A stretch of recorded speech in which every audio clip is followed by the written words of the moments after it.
Thanks for joining us on the JX. We'll start today with our media overview. We call it Signals and Noise. Our Signals and Noise panel is two people who know, love, and teach media. Christopher Lucas is an assistant professor in the Communications, Media, and Cinema program at Southern Oregon University. Chris, welcome back. Thanks, Jeffrey. And Jessie Kretzer-Hartenstein, an assistant professor of journalism and mass communication at Cal Poly Humboldt. Welcome back, Jessie. Hi there. Happy New Year. Happy New Year. Good to have you all here once again. We can only start with one of the bigger stories of recent times, which is in the media, which is the Medford Mail Tribune, after more than 100 years by that name, going out of business completely. It had ceased to put out a print edition at the end of September and then announced rather abruptly in early January that it didn't have the resources to go on. Chris Lucas, you're living in Ashland or nearby, which has already had its own paper, the Daily Tidings, also vanish in recent years. So what does it feel like to be in a place that has no daily newspaper anymore? Well, it's pretty concerning, and I know there's been a big burst of conversation about this around the community. Always shocking to see a long-term institution go away like that, and one that, is doing a really crucial bit of public service and providing a public good of information that we all need.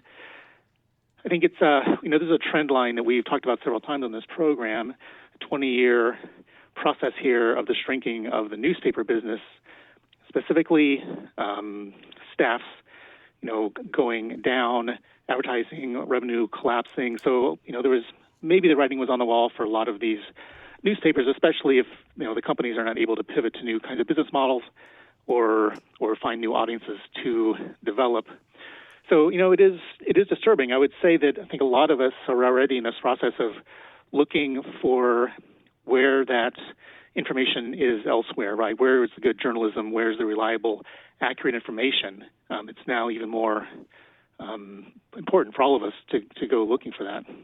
Yeah, and it's certainly made a difference in my morning routine. I haven't quite caught up with who I'm going to look at instead at this point. But Jessie, let's get your thoughts on another newspaper vanishing from the landscape.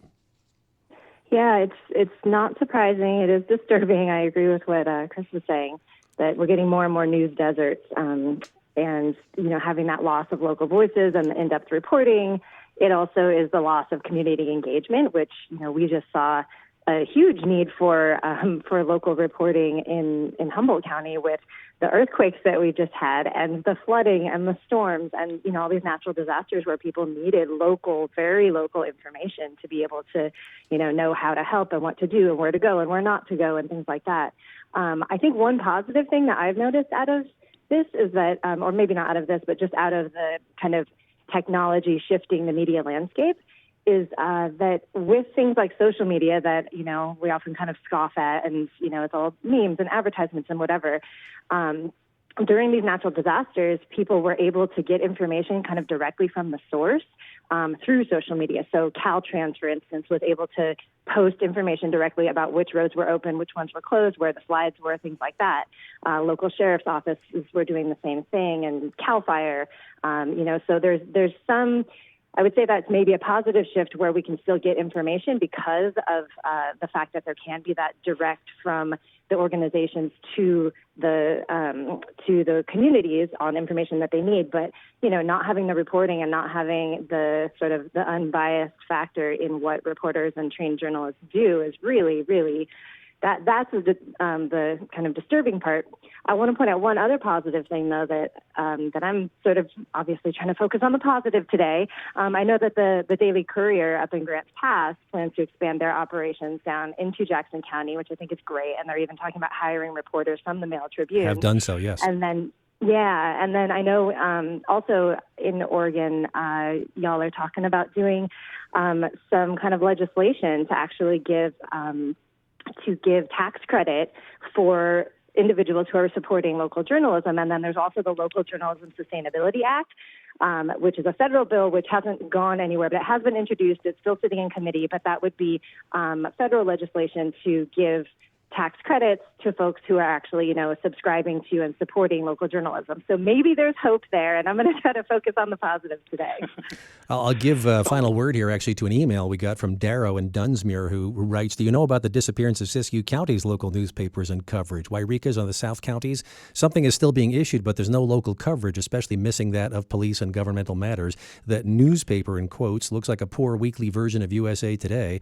Apparently the same corporation now owns and puts out the Record Searchlight. I checked, the websites are identical. The South County papers long ago abandoned the editorial page, although retained the letters.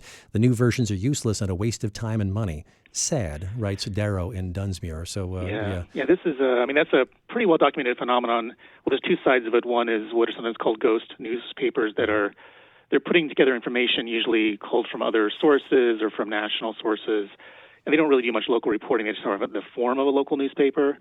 And the other is, there are organizations out there that are setting up what appear to be local news sources, but they're essentially thinly veiled propaganda sources for people with political goals. So the real service that newspapers were providing was that a fairly reliable and accurate source of someone that you knew wasn't didn't have a particular axe to grind in terms of public information. And Jessie will be the light and I'll be the dark of the day. We know that communities that are lacking local news tend to have lower rates of civic engagement. They show higher rates of political polarization, and even corruption costs go up because there isn't anybody really watchdogging what's going on in local public finance and those kinds of things. So, well, definitely, we're gonna need something like that or some kind of flow of information of these vital local issues. And I think it's out there. There's ways to do this, but there's going to be a period of adjustment for sure. Indeed. It's basically we got newspapers handed down from previous generations, and we're not handing them off to the next. So new habits will form for sure. And they have already, obviously, in an age of lots of broadcast news. This is Signals and Noise on the Jefferson Exchange. We're talking to our regular panelists, Jessie Kretzer-Hartenstein from Cal Poly Humboldt and Christopher Lucas from Southern Oregon University. Let's change issues and talk about one thing that maybe a lot of us hadn't thought about until the debacle in the U.S. House over so many votes to pick a speaker before they finally picked Kevin McCarthy on, I think, the 15th ballot. But the fact that in that period when the House was not officially organized, the cameras from C-SPAN got to pan all over the place. Jessie, pick up the ball here. Yeah, so it was exciting times in the world of media where, in the limbo time before we had the Speaker of the House, I should start by saying it is not a rule that they are allowed to be in there. C-SPAN actually requests this every 2 years during this time of the changeover of Congress, and they request to be able to have their cameras in there because they're usually just they're usually taking the feeds that are being controlled by Congress. So it's we're kind of had this sneak peek at what was going on in there, which was fascinating and kind of crazy, and people were really tuning in a way that they hadn't before because of the drama of it. You were seeing what was going on behind the scenes instead of just seeing those wide angle shots of whoever was at the podium. And as I said, very controlled, very kind of sterile, pretty boring, to be honest, for most people, unless you have a vested interest in it.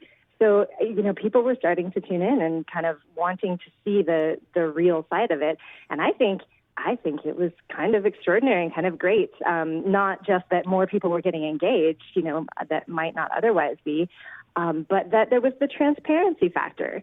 That we have the fourth estate. We talk about how we in this country get to have and share information freely, but only to some degree, right? If the government is controlling which cameras can be in there and what shots are being taken, then we really don't have transparency. And I don't know how much that's going to necessarily support democracy directly, though I think it will, but I think it absolutely will have a positive effect on the voters, on the population, right? To be able to get a full scope of the information and just have more information about who's in there, what they're doing, what they're saying, and what's going on behind the scenes. So I think that's fabulous. And I know a lot of people actually turned to or even found out about these things from social media, not from actually watching C-SPAN, because of just the virality of the whole thing.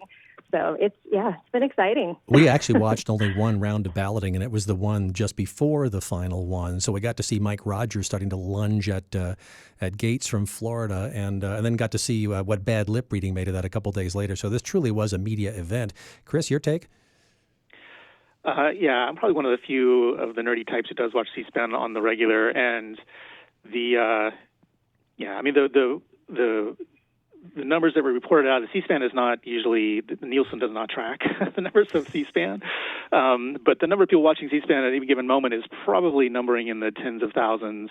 And then through that week, the numbers started to creep up. So by those kind of penultimate votes and so forth, apparently they're up to almost 1 million people watching, and that's just kind of remarkable for something that's usually pretty static and non-drama as the U.S. House of Representatives. I'm really fascinated just in kind of the evolution of C-SPAN, because a lot of people think C-SPAN is actually a government service or government agency, but of course it's funded by the cable companies, and they just sort of they put out that feed of information. It's been a really steady supply of revenue for them, and they've branched out into other kinds of programming and book TV and all these things that C-SPAN does. But they've really been threatened by the decline of cable viewership. Right, their revenue is going down, and so C-SPAN itself is branching out into now on YouTube, on other kinds of social media, Twitter. They have like 2 million Twitter followers. They have a mobile app. So they're kind of looking, not unlike newspapers, kind of looking for the next version of what they do that won't be as tied to the cable industry.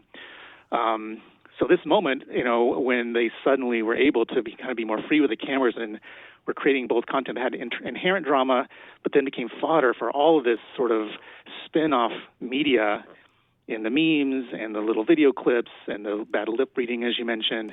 That was a fascinating development, and maybe gave kind of a new relevance to what C-SPAN has been doing for a long time. Which, maybe it sends a message to the members of Congress. If you let the things be a little more free, maybe people pay more attention to what you're doing. But when you try to control it all, then maybe that's the point. We want you to tune out. We'll not go down that road any further than we need to. There was a healthy dose of mockery in a lot of the content I saw, so I suspect they're going to go right back to the old way of doing it. Oh, yeah, no doubt. Signals and noise on the Jefferson Exchange. We have about 2.5 minutes left for our pick three. Jessie, why don't you give us your pick three media choices for the month?